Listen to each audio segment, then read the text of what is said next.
you're just holding the camera. So, but I think the stabilization is another great feature that you get from this camera that you wouldn't get on a regular, camera at this price range. So now that you've seen what it looks like outside without any edits, just in auto mode, this is what it looks like when you're indoors with decent lighting, nothing crazy. I don't have any lighting set up, it's just direct sunlight in front of me with some lighting in the back. So this is what it looks like. So now this is back in D-Log format, and I'm gonna edit it afterwards so you can kind of tell the difference. I think some people might enjoy what it looks like in the auto mode better than my edits, so I mean that comes down to personal preference. And now I want to talk a little bit about the design of the camera, because I feel like that's what it really made it kind of as popular as it is now. I mean, I currently have it attached to the battery extender, but without it, it is so compact, it just fits in my one hand. I had to show you guys what it looks like in person, so I'm going to turn the camera around in front of the mirror, and this is how small the camera is when you're holding it without any accessories. I have the DJI mic receiver right here, but other than that, it would just be this portion right here that you're holding, and you can just cover it in one hand, and it's so discreet and compact and just so easy to use.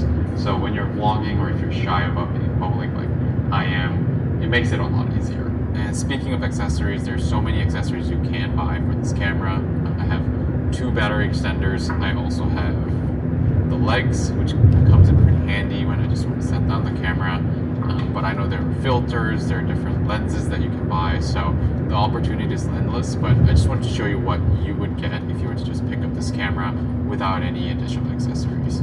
Obviously, other than the external DJI mic that I'm using. And I can't forget about the rotating screen, which I feel like adds to that iconic characteristic of this camera. And the screen's great. It's not too big, but also it's not too small where you can't see anything. It is touchscreen, and I love using it, but sometimes it can feel a little bit cramped just because how small the screen is. And you can also download the Vimo app, where it'll connect to your camera and you can see the live feed or change any settings that you like on the phone, so you don't have to do everything on the camera itself. And there are also some shortcuts that I like triple pressing on the joystick will turn around the gimbal, and then just holding down on the record button will turn off the camera. And there's so many shortcuts that you can switch around as well, so whatever you wanted to make it work for your certain situation that you're filming in, you can make that happen. It's pretty clear that the DJI Osmo Pocket 3 is not trying to be a fancy cinema camera.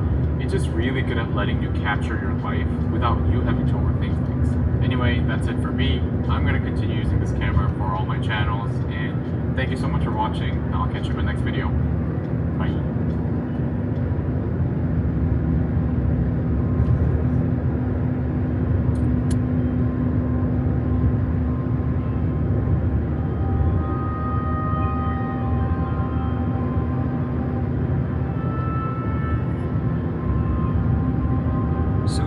The DJI Osmo Pocket 3 has become one of my favorite creative tools over the last year or so, but we're quite a ways through 2025 at this point, and I'm starting to wonder, does it still hold up? By the way, guys, these sounds in this intro were made with Artlist, but I will cover them more a bit later in this video. So there's not really much debate that the Osmo Pocket 3 is one of the most versatile cameras ever made, but it does get a little bit of flack for the actual image quality not being very good. However, that entire intro, except for the last shot, was actually filmed with the DJI Osmo Pocket 3, and actually if you treat it like a proper camera, worry about your lighting, composition, maybe even add some haze, you can get some pretty great images out of this little camera. But there's actually a lot more to talk about when it comes to the Osmo Pocket 3 in 2025, so let's go ahead and jump into this video. Let's start with how I've actually been utilizing this Osmo Pocket 3 for the last year and a half or so. It's kind of been always in my backpack backup camera system. Basically, if I need to film something quickly and I don't want to deal with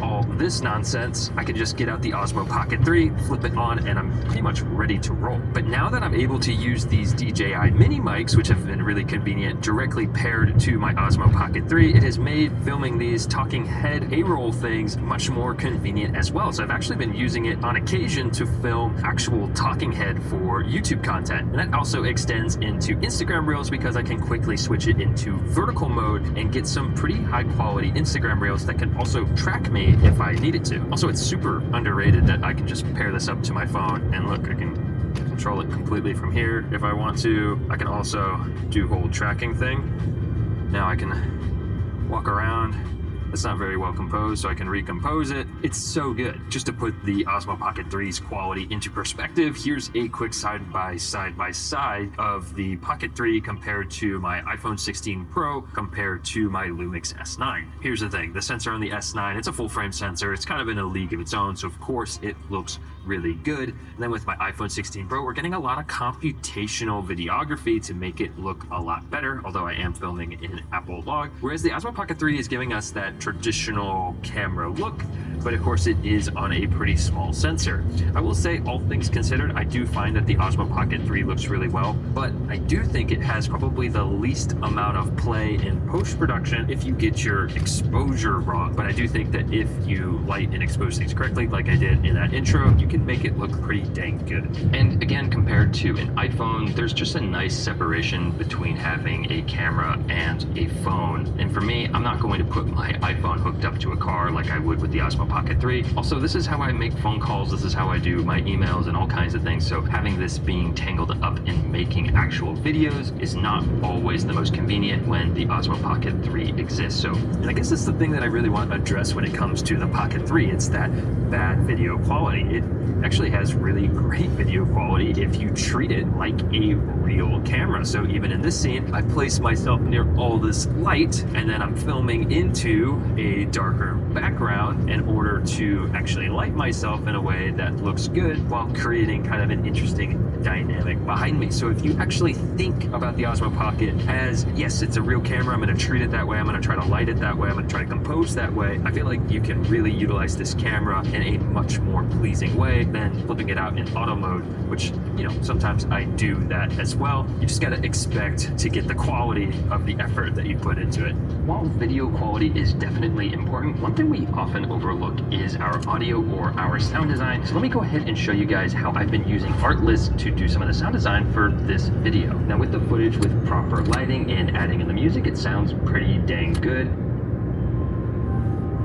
but it's still missing something that makes it feel alive, and that is proper sound design. And thankfully Artlist has a really robust audio library that you can pull really high quality sounds from. I wanted, when I moved the flashlight, for you to hear something to kind of give it some presence, even though when you move a flashlight it doesn't really make any sound. But in this case, we're taking some artistic liberty and adding in some audio.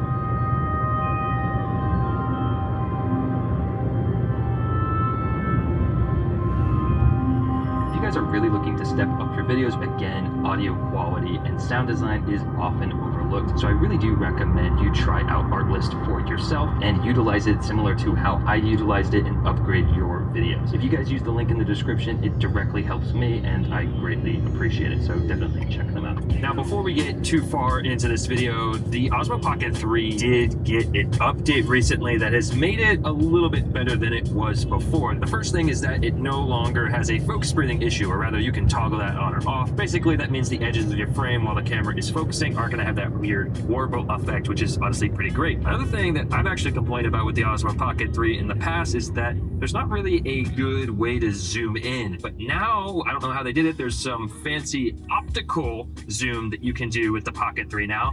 However, you are not able to film in D-Log-M if you choose to use this feature. It's still pretty great that it's here. One other thing about the Osmo Pocket 3 that's pretty underrated is that it is a little gimbal. It's stabilized, so getting actually smooth handheld footage is honestly almost too easy. It's pretty much the hack. I can walk around and you're not going to notice any of those terrible shakes that maybe you would notice on, let's say, a mirrorless Sony camera. Stabilization on the Lumix cameras are honestly really freaking good, so you can kind of get away with it on those kind of cameras, but they are much more expensive than the Osmo Pocket 3. But again, I can't stress enough that this thing is a pocket camera, and I feel like that's definitely its biggest strength. You can kind of just bring it around anywhere and you get some pretty dang cool quality. Additionally, what I love is that you can put it in the places that you really wouldn't be able to fit a normal camera, kind of like I did right here between all these iron bars. You wouldn't be able to do this with a normal camera, or for instance, that bookshelf scene right in the beginning of my intro that creates a more interesting way. So you can kind of get creative with this little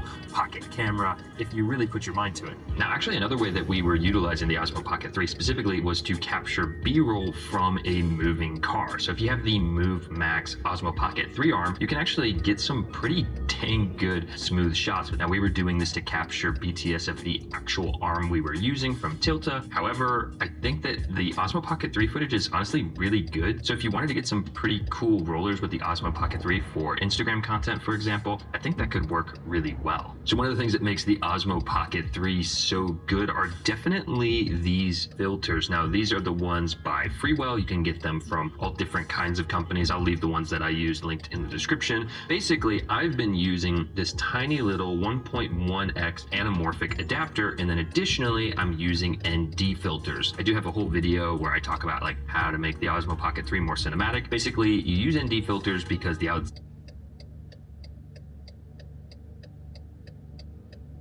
is so bright. Oftentimes record the same day.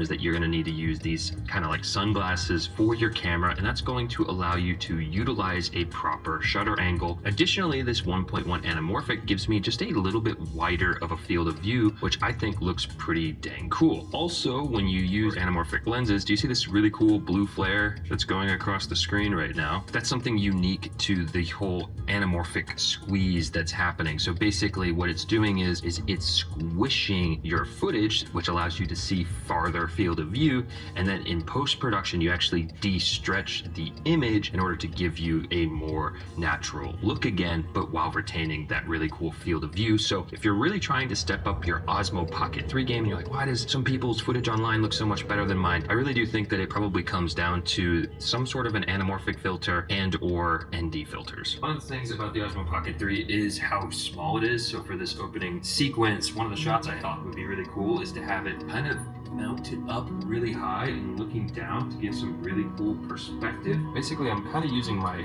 phone as a little monitor here because they connect, and then I can walk around and kind of see where it's going to be the most interesting, which right here might be really good with that light that we have coming in with those Zhiyun lights, casting that really cool line there. So that this might be a good spot. So once I get it all the way up here and I can't reach it, I can still use my phone to actually adjust which way the Osmo Pocket 3 is facing and actually hit record it as well. I can kind of actually stand in and see what I'm getting here. I actually want it to be more top down, so I'm going to change that. We have decently tall ceilings. I think there are 9-foot ceilings or so. Even still, I'm not sure if the regular lens on the Osmo Pocket 3 would be wide enough, but I do have a 1.1x anamorphic filter on there, which gives it just a little bit extra width, which is nice. Can you imagine using a regular camera for this? It would take literally, It would take so much time. I just set that up in what, 30 seconds? I think a regular camera probably would have took an hour or more just to set this up. And to make sure it's safe, I just threw that up without any care at all, which is kind of undervalued. This looks cool.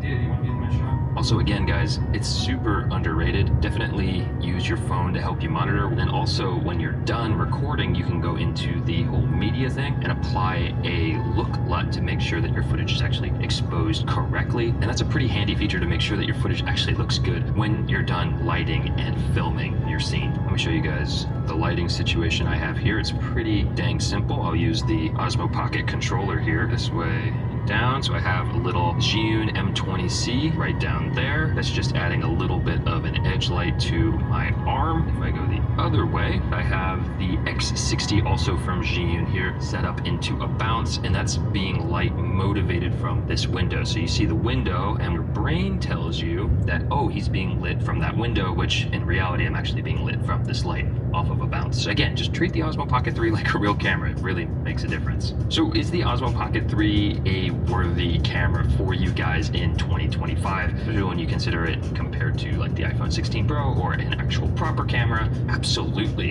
And I'm definitely not the only one. There's a reason this camera is just so dang popular in the YouTube space. It's just a handy tool to have in your backpack. Is this going to be my main camera? No, it's definitely not. However, it could very well be your main camera if the features it offers are good enough for what you do. Personally, I need a camera that does a lot more photography stuff as well as video, so this isn't going to cut it. Also, because I review cameras, I feel like my content has to have a certain level of quality that maybe the Osmo Pocket 3 doesn't quite give me. But if you're doing basic vlogs, Instagram content, you're doing vacations, maybe some cool roller shots, and you just want to capture the moment and get some pretty awesome stable footage, I really don't think you can beat the Osmo Pocket 3 in 2025. Do you all agree? Do you think that it's a handy, versatile, always in your backpack tool, or do you think it's a bit overrated? All opinions are valid. We all shoot different things, but definitely let me know down below in the comments. If you want to see a more specific iPhone versus Osmo Pocket 3 video, you can click the video right here. I hope that you all enjoyed. If you did, leave a like, and I'll see you in the next one. Take it easy, guys. Right now, my favorite accessory for the DJI Pocket 3 is this thing right here. This is the phone mount and extension rod for the DJI Pocket 3. And this weird little thing only costs $17. And even right now, at the time of recording this video, it's on sale for $13. And what this thing does is allows you to mount your phone right next to the Pocket 3 to create an easy and minimal handheld rig for recording video. So you just mount the Pocket 3 right here to this little base, and then your phone slides in really easily just like this, and then you tighten this clamp right here and you're good to go. Now you have a side-by-side view with the Pocket 3 and a cell phone. This kind of reminds me of using a wireless director's monitor for viewing a video signal when you're on a production set, but you can do it really simply with this little extension rod and then just attaching your phone to the phone holder. So by rigging out your Pocket 3 this way, this gives you instant side-by-side access between your camera and then the DJI Mimo app that you can access from your cell phone. The Mimo app opens up some additional functionality to your camera, and then of course it also lets you monitor your video signal from the Pocket 3 wirelessly. This extension rod also comes with some 1/4 inch threads on the bottom, so you're able to attach some additional accessories or mount it to a tripod plate, mount this whole rig to a tripod, or you could put a little mini tripod like the one that DJI has and screw that to the bottom of this kit, and then you can set up this rig on a table or any sort of flat surface. So as of right now, this has quickly become my favorite accessory to use with the Pocket 3, but in this video we actually have 14 more accessories that we're going to cover, and we've linked everything down in the description below of this video so you can check out all of the items yourself. So the second item on our list is this Sunny Life gimbal and screen protector, and right now this is only $11 on Amazon. And what this thing does is really eliminates the need to carry around any other hard shell or soft shell cases for your Pocket 3. So this is really easy to put on the Pocket 3. It just mounts directly to the front right here and snaps into place, and now you have a full-on screen protector and gimbal and camera protector for your Pocket 3 just with this little plastic piece. This is great for just throwing the Pocket 3 in a bag and knowing that your camera, gimbal, and screen are going to be protected. And I love that this is able to cover the screen, because I'm always a little bit worried that the screen on the Pocket 3 is not going to be strong enough to withstand a drop or maybe even get scratched or something. So this gives me better peace of mind knowing that if I just have this little screen protector and gimbal cover on, I can throw this wherever and it's going to be at least a little bit protected. So if you don't want to hassle with any other cases for your Pocket 3, this is a really good and cheap option for only $11. So the next item on our list is the BRD-RC. I don't know if that stands for something, Bird RC, I have no idea, but it's a desktop stand for the Osmo Pocket 3, and this is the cheapest accessory on our list at only $9 retail, and it's even on sale right now for $7. So all this really is like a simple 3D printed piece of plastic that fits onto the base of your DJI Pocket 3.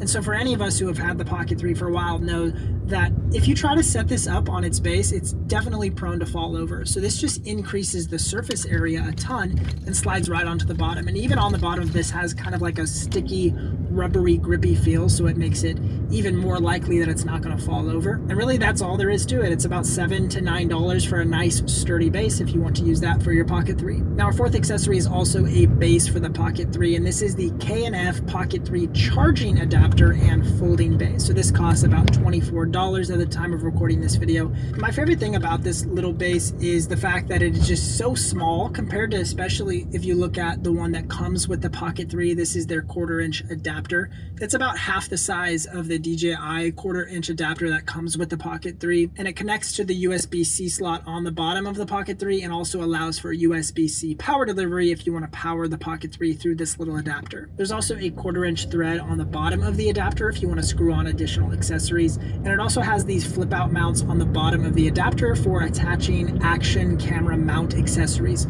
to this adapter. And these mounts are also magnetized, so they're not going to flip out on you unless you really want them to be out. Overall, this is a cool little base if you want some additional flexibility for your Pocket 3. So now I want to talk about a few filters that you might want to pick up with the Pocket 3, starting with this kit of filters from K&F. So this kit comes with a circular polarizer, an ND filter that's a variable ND filter, and then a black diffusion filter that we'll talk about. So the ND filter is going to allow you to adjust your camera settings to shoot at correct shutter speeds or slower shutter speeds for both photo and video needs. So ND filters just kind of act like sunglasses for your camera, and they cut out the amount of light hitting your camera sensor, which then allows you to shoot at some different settings that are more optimal for video. So this kit comes with a variable ND filter, which cuts out anywhere from 1 to 5 stops of light, depending on how much light you want to cut out from your scene. You also have the black diffusion 1/4 stop filter that's going to help soften your skin tones and lights in the background and just create for a more like glowy and soft look for any of the highlights in your scene. And then you'll get the circular polarizer, which is a filter that helps eliminate reflections from surfaces like water or glass, and it even also enhances colors and saturations a little bit more and helps things look a little more contrasty. I love using polarizers if I'm filming car windows or water or anything that's really reflective. These polarizers are going to help a lot with that. So that's one ND filter option, but another ND kit that I've had for a while is this Mingvin magnetic ND filter set. So this comes with 4 filters, so it's going to give you different ND filters, but these are not variable NDs, they're just hard stop ND filters. You get a 4-stop, a 6-stop, and 8-stop ND filters. So each one of these filters will cut out a specific amount of light from hitting your camera sensor. And then the 4th filter that this kit includes is another black mist filter, which does the same thing as the other mist filter, which just makes things look a little softer and glowy and nicer for your skin tones and lighting in your backgrounds. And speaking of black mist, actually DJI has its own version of this filter as well if you want to go for the name brand filter. So their filter is $49, so it's a little bit more spendy than the other filters on our list. So this is going to do the same thing where it kind of softens the background and makes your skin tones look a little bit more pleasing. There's even a dedicated magnetic spot inside of the hard shell case for the Pocket 3 for this Black Pro Mist filter, even though it's not included with the camera or the combo kit either. This is an accessory you have to purchase after the fact, but I love that they're always thinking about how they can integrate more accessories into their products. So I like that even though this filter isn't included with the combo kit, they did add the magnetic spot for you to hold the filter inside of the case should you choose to add this filter to your kit. Now, if you do decide to purchase the Creator Combo Kit, which we highly recommend you actually do, you're going to get some really great additional accessories, starting with this soft pouch right here. If you want to purchase this soft pouch standalone, it's $35. And really all this is a really nice soft carrying case that holds all the accessories from the Creator Combo Kit. Now, my favorite accessory inside of the combo kit has got to be this DJI Pocket 3 battery handle. This handle on its own is $69, and this can increase the battery life of your Pocket 3 62% when it's connected to the Pocket 3. And I find personally that when I attach this battery, I'm able to shoot all day long with the Pocket 3 and not really ever worry about the camera dying. I also love that when you attach the battery to the Pocket 3, it gives you such a better grip and lengthens the handle so that you're able to shoot with 2 hands easier on the unit. And our next accessory helps a lot with that as well, which is the DJI Pocket 3 mini tripod. So it actually screws onto the bottom of this battery handle or just the standard 1/4-inch adapter as well.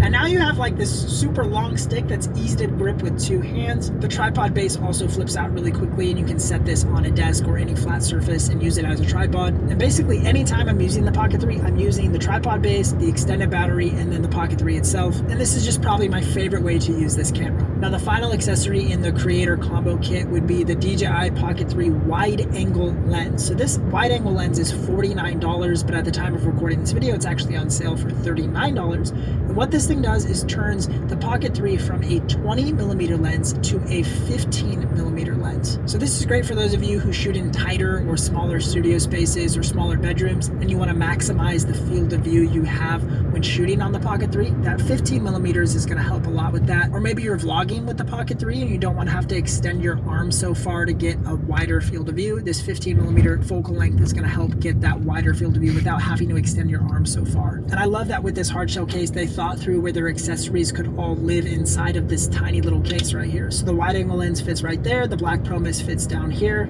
The camera nestles perfectly right here like this. And even the DJI Mic 2 system, which does come with the Creator Combo Kit as well, fits right on top like that. And now you can just take this little kit wherever you want to go and you basically have everything you need. Now there is one more DJI branded accessory that I really like, which is their DJI expansion adapter. So this is a $19 adapter that adds a cold shoe and an action camera mount to your Pocket 3. So all you got to do is connect your Pocket 3 and then tighten this clamp right here, and now you have an additional cold shoe on the side of the Pocket 3 and then your action camera mount on the back of the Pocket 3. This is going to add a little bit of bulk to your camera setup, so unless you really do plan on leveraging that cold shoe or the action camera mount on the back, then I wouldn't keep this on my Pocket 3 most of the time. I usually would keep this off unless I know for certain I want to rig this out a little bit more. Then this $19 expansion adapter is a pretty great option. So we have a few more rigging accessories to round out our accessories list. The first being the Sherwo Osmo Pocket 3 backpack mount. So this is only a $20